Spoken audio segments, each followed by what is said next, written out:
চাচা, কিরে ভাতিজা, কিছু বলবি? হ্যাঁ, অনেকেই মক্কার নবীর ধর্ম ইসলাম গ্রহণ করে মুসলমান হচ্ছে, তুমি হবে না? কিরে হঠাৎ এই প্রশ্ন করছিস কেন? মক্কার নবী ওই লোকটা কেমন? ভালো মানুষ, তার মতো এত ভালো মানুষ জগতে হয় না। আর তার ধর্ম ভালো। যারা ইসলাম ধর্ম গ্রহণ করে মুসলমান হচ্ছে তারা সবাই জেনা, চুরি, ডাকাতি, ব্যভিচার ছেড়ে দিচ্ছে। তাহলে তো আমাদের বাপদাদার ধর্মের চেয়ে ওই নবীর ধর্ম ইসলাম অনেক ভালো। তাদের আমল আখলাক দেখে তো তাই মনে হচ্ছে।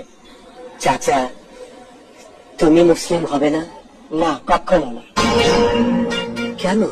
তুই কি চাস আমার বাপ দাদার ধর্ম ত্যাগ করে আমার গোত্রের লোকদের কাছে ছোট হয়ে যাই, মাথা নত করি? তুমি তো প্রতিদিনই মাথা নত করছো ওই লাত, মানাত, উজ্জা, হাবলের কাছে। কি মাথা নত করছো না? করি। ওরা যে আমার দেবতা, অনেক দেবতার কাছে মাথা নত না করে ওই লা শরীক এক আল্লাহর কাছে মাথা নত করা কি ভালো না? তুই কি বলতে চাস? আমি বলতে চাই না চাচা, আমি শুধু তোমার কাছে স্পষ্ট কথাটা জানতে চাই। কি জানতে চাস? তুমি ওই মক্কার নবীর ধর্ম গ্রহণ করবে কি করবে না? না, কখনো না।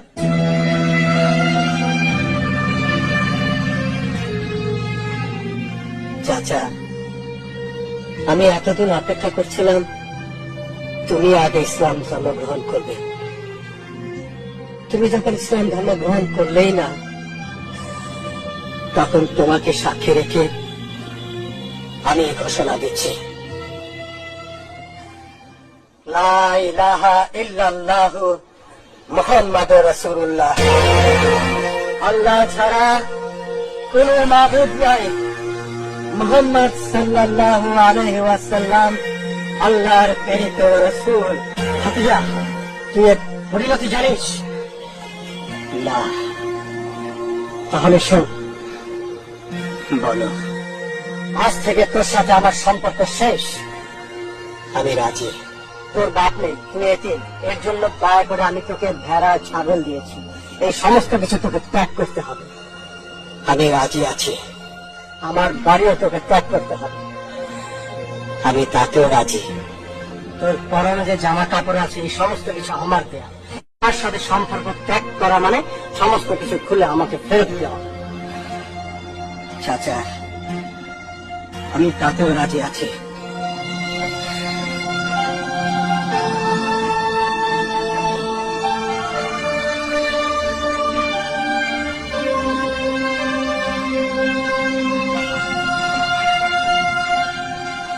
চাচা, এদিকে তাকাও এবং আমার কথা শুনো।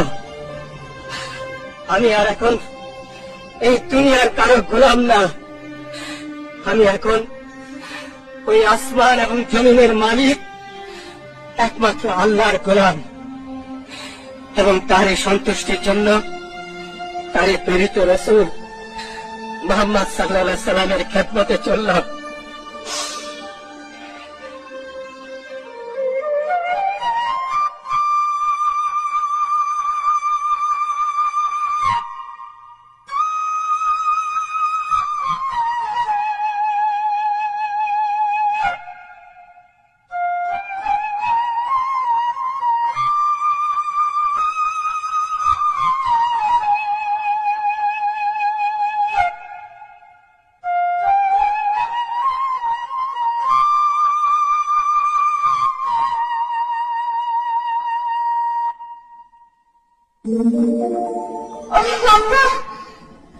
এই দৃশ্য তোমার আসমান দেখেছে, জমিন দেখেছে,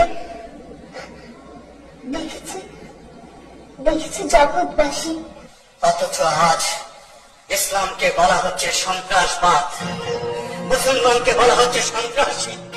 আজ কোরআন আছে, হাদিস আছে, ইসলাম আছে, নেই শুধু ইসলামী খেলাফত। আজ কোরআনের শাসন নেই, তাই মানবতা নেই।